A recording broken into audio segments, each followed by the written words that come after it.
Selam, benim ismim Amili, bu benim abim Buat.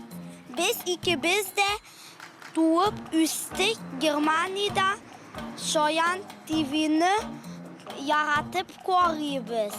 Biz bugün sizge bizning Leipzig'ni gösteririz.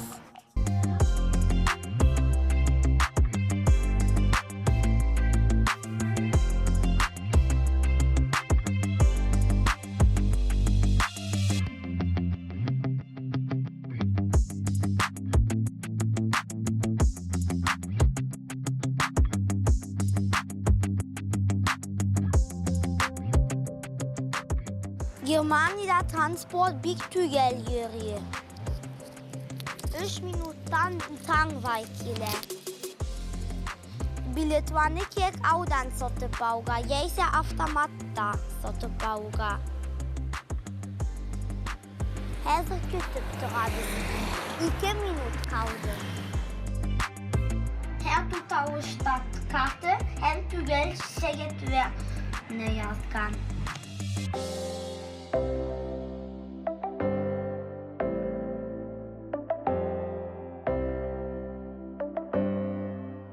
Biletvanı kek avdan alga.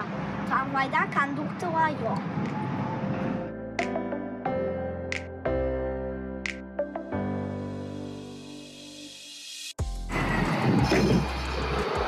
Tramvayda konduktöre yok.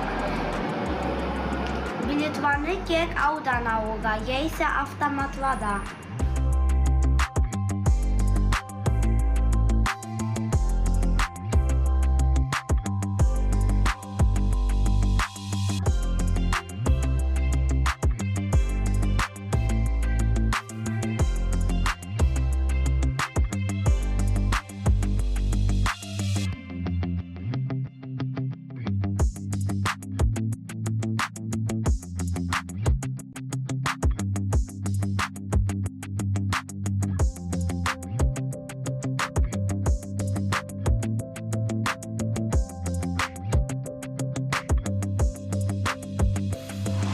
Bugünkü seyahatimiz şunun bilen bitti.